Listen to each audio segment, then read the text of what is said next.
Okay, getting ready for our first Pac-12 road game of the year. Washington State, good football team, putting up good numbers on both sides of the ball. 400 yards throwing a game, over 40 points a game, and defensively they're stingy as well. So got to work it out for us. And 3 o'clock kick, which will be nice. Be able to play a game in daylight. That'll be awesome. But it'll be a big challenge, and they're coming off a close loss at SC. It was a great game. I was able to watch most of it as it was being broadcast, and of course we're studying the film. But they got a lot of weapons on offense. Their quarterback is playing extremely well. Spread the ball around. They got 4 or 5 receivers. They get involved. They throw the ball to the running backs as well. Running backs are a big part of the throw game. And so, it's a typical Mike Leach football team that, is extremely difficult to defend. So, questions?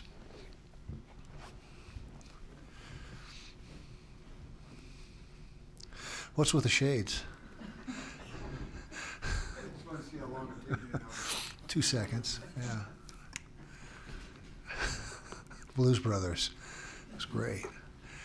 They obviously have a lot of receivers. You've worked on building more depth in the secondary. Do you have enough guys to match up with all the guys they can have out there running patterns and to keep guys fresh throughout the game, rotating guys through? We hope so. It'll be a challenge. You're right. They have, as we mentioned, a bunch of guys that get playing time and they roll through there at receiver, and so that'll be part of the challenge is trying to keep our guys fresh. And a lot of that is obviously getting out of drives, not having extended drives. That's what really wears you out. So a lot of that's on us to get out of drives early and try to maintain freshness.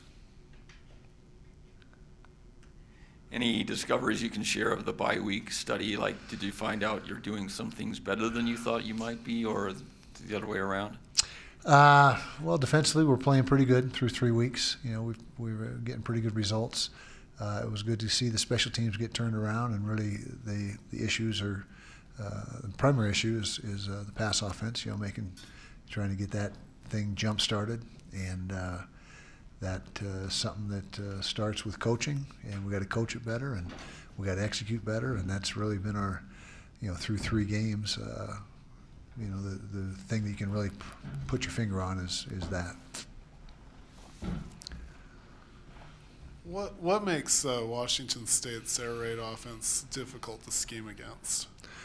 Well, they always seem to have a good quarterback. They found another one this year in the East Carolina transfer, Minshew, and so it's it starts there, as does quarterback's the most important position on any football team. That's where that position has the biggest impact on the game. But Coach Leach is a very well versed, to say the least, in throwing the football, and has a great track record and knows exactly what he's doing in the throw game and how to coach it. And the receivers are coached up well. The offensive line does a great job protecting. I mean, it's just a typical Mike Leach offense, and what makes it go is he's got a system that he knows inside and out, and he plugs in the right kind of players to fit the system, and the results speak for themselves. When you go up against an offense like this, how important is it for your offense to have sustained drives so you're not having your defense be on the field as much? It's important, but it's more important we score points. You got to score points. You're not going to beat Washington State 21-17. It's not going to happen. They're prolific on offense, and you've got to be able to, just like SC did, they score 38, 39 points, and so that's typically what you have to do to beat those guys. But yeah, absolutely, keeping their offense on the sideline is the best way to defend it. But if you keep their offense on the sideline and don't score points in the during the process, then you're not going to fare very well. So you got to do both.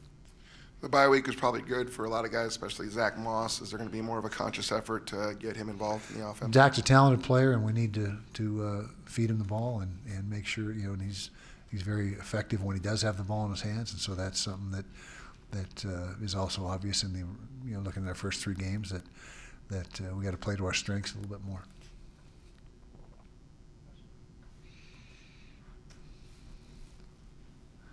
Kyle, you get 3 North teams at the beginning. You don't even jump into the South. I mean, is that difficult to kind of assess where you're at in the South yet, or is it just you take it game by game? No, I don't think it's difficult because you look at the South games and they're you just kind of the Pac-12 you kind of judge it as a whole. Obviously the South is where we compete.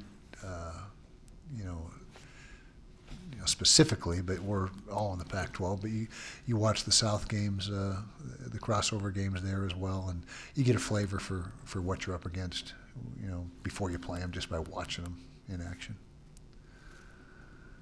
Watching tape, did you see Washington State have receivers who present some unique challenges, or are these guys largely interchangeable? They got 4 or 5 guys who are, they've got their 1 or 2 favorite guys, but they all are productive. All the guys they play with are productive, and they all do a great job running routes and finding space and sitting down in the dead spots. And, they're very well coached, very well coached. The interception that Cody Barton made last week didn't count, so it kind of got forgotten. But can you just describe his responsibility on that play and what a phenomenal play it was? Yeah, it was a terrific play, and it's a shame that it didn't count, but that's the way that was the result. But he was in man-to-man coverage, and he had the back swung out of the backfield, and Cody covered him perfectly, and to a T as far as technique. He didn't peek the ball until the last second when he was supposed to, and came away with a great athletic play. And it's a shame that it didn't count, but he played that exactly how he's coached to do it, and he's athletic enough to do it. You got to make sure that one of the essences of coaching is giving your players things they can physically do, and then demand they do them and hope they do them. So, I talked to Chase last week, and he kind of mentioned that Washington State's running game is kind of a passing game because they do a lot of screen passes and such. Mm-hmm. And go. You just talk about the difficulty in that, and then is this at all comparable to when the old days when you kind of had to adjust for Air Force, just a different animal as far as the fact that they throw so much? Does that really? I mentioned the bye week was helpful in that regard. Yeah, it is a different animal, and it's definitely a pass-first team. And most weeks you're geared up on stopping the run and getting someone in 3rd and long, and then getting after the quarterback. But this week it is a departure from the norm, and they're going to throw the ball 80% of the time roughly, and a lot of the running backs receptions that I talked about are coming off the screen game and check downs and that type of thing. And so it does present a different challenge than your typical week, and but we got to be ready for it, and based on the first 2 days of practice last week, I think we got a good start on them. Targeting continues to be a hot topic in college football. Did you approach it differently with during the bye week, or make adjustments? And then how do you adjust without Lecky for a half and Marquise for a half? Well, we get Marquise. Yeah, because he served exactly. And so we just lose Lecky the first half of this next game, which will be, that hurts our depth, but we got enough guys that we'll get by. But targeting, we're coaching it just like we always have, and it does seem to be called differently from conference to conference. I can tell you that when you're watching TV and you see things that you think would be no-brainers not being called, and so it makes it a little bit difficult trying to pinpoint the consistency of the call. But we just are doing the same thing that we've done for years when it was introduced, is no helmet to helmet, don't lead with the head, don't launch, all those things that go into the call. What did you think of Washington State's run defense against USC? A little soft at first, but then they settled in, and I think SC was 140 or 50 yards total rushing by the end of the game, but a lot of that came early, and then it seemed as though, like I said, Washington State settled in and started playing the gaps a lot better.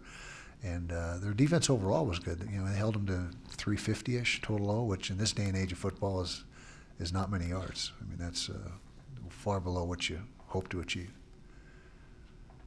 From an offensive scheme point of view, are you looking more for the short out route type situations, slants, whatever it may be, than maybe some of the deeper passes? Or it doesn't seem like a lot of those deep balls have taken place much this year.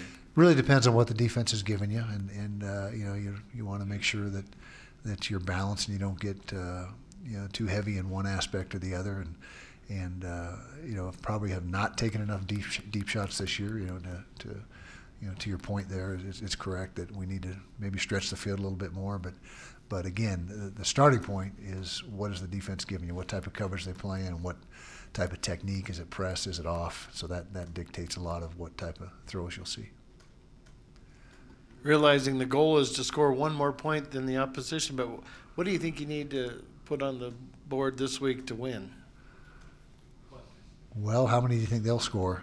And I'll tell you, I know you got to be able to score against these guys, like I said at the beginning, because they're scoring over 40 a game, and so I can't put an exact number on it, but I know that you got to generate offense of your own to have a chance in this game. A good deal of offense. You talk about that targeting. I'm wondering if maybe not literally during the game, but at some point the conference or referees explain why some plays are targeting, some are not. You said you watched that SC game. Looked like Gusson had a targeting call that was so obvious, but yet they didn't call it. So I'm wondering if you have a clear idea. So then, therefore, if you and your staff have a clear idea, you can transfer that to your players. Well, we have a clear idea of what's explained. It just doesn't seem to be called consistently in that same fashion. And so that's what's frustrating is you have the verbiage on it and what they're looking for and what constitutes a target, but it doesn't seem to be administered consistently. So I don't know what the answer is to that. Okay, Stairmaster, here it comes.